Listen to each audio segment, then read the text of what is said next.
Hi there, magandang araw po sa inyo lahat, and we're back for another success tip. Success principle na gusto ko po i-share sa inyo lahat. If you want to be successful in life. Alam niyo po ba na anything great or any successful creation was created twice sa buhay natin? 2 times po. Ha? What do you mean, Kiko? Yeah. 2 times po kinreate ang isang napakagandang bagay. First, in the mind, and second, in the actual, or others call it in the 3D. Ano ibig sabihin nun?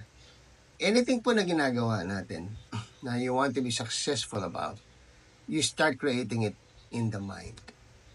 Okay, and once it's already created sa iyong isip, then you can now create it in the actual, yung sa totoong scenario. Example, halimbawa lang po, halimbawa, ito pong watch na to. Palagay niyo po ba sumulpot na lang ito? O basta na lang inisip o basta na lang yung nasa factory, sa production, nagganyan-ganyan sila ng mga gamit, and lumabas yung watch. Hindi po. Somebody thought of it first. Tama po ba? Meron mo na nag-isip. Ano kaya yung tsura ng watch? Ganitong korte, okay, ganito yung design niya, ganyan siya kanipis, ganito yung materials. Kinreate mo na yan sa isip. Then, nung na-create na, okay, wow, okay, pwede to, posible to. We have the materials, okay, possible. Okay, gawa na ng procedure, etc., etc. Then, submit doon sa production or sa factory.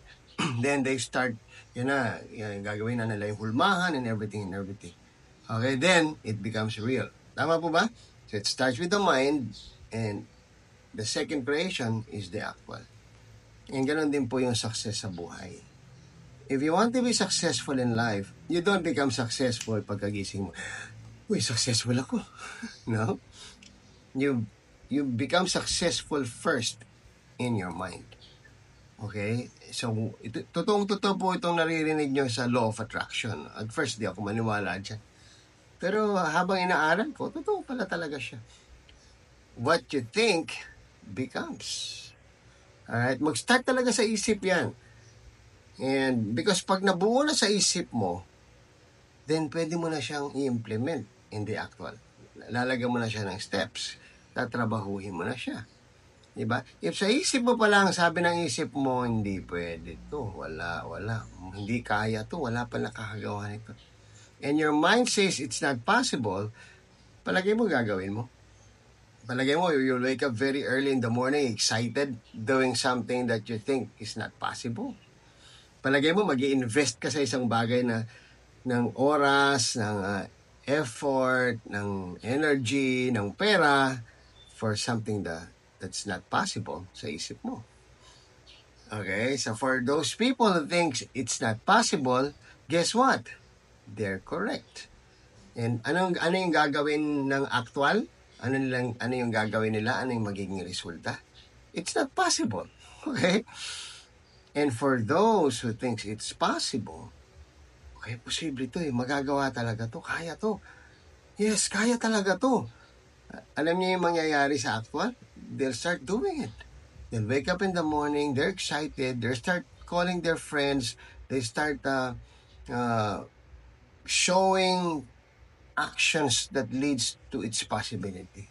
And you know what will happen? It becomes possible. Saan nagsimula? Sa isip.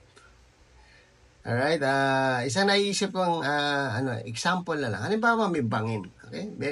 Mayroong bangin, may butas sa gitna. Okay, tapos may kabila.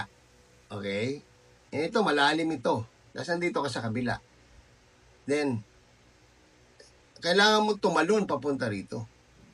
I'm sure you've seen this. May mga ganito ng mga video na yung iba, yung mga friends mo, nakatalon. Minsan nakatalon. Pero ikaw, sabi na isip ko, hindi ko kaya to. Baka mahulog ako. Alam mo nangyayari? Palapit ka ng palapit doon sa pagtalon. Hindi talaga. Why? Because your mind says mahuhulog ka. So anong tendency? Tatalong ka? No way. Hindi mo nga makumbinsi yung sarili mo eh.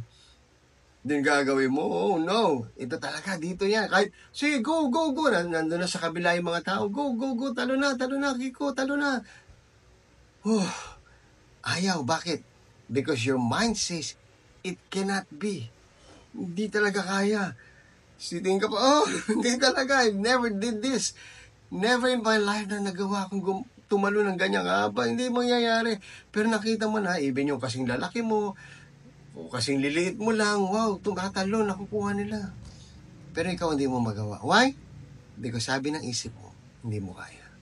Alright, so it applies exactly with what we're doing here in Co-op C or Co-op Mega, kung saan ka man belong. If your mind says hindi pwede ito, hindi kaya, hindi magagawa, you know what? I'll tell you the truth. Tama ka. Hindi mo magagawa.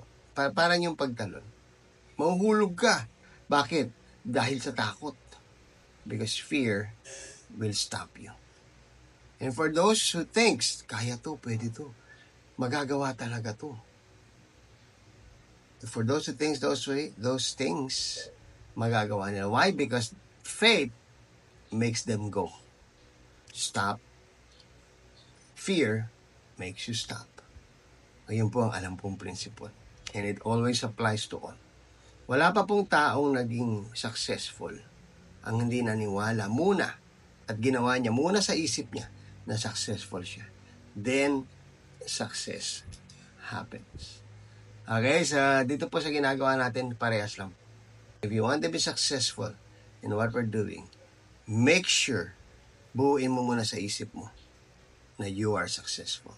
Then it becomes. Maraming salamat.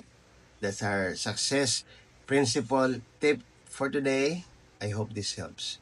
Maging successful ka ba here in Co-op? Yes, kaya. God bless you.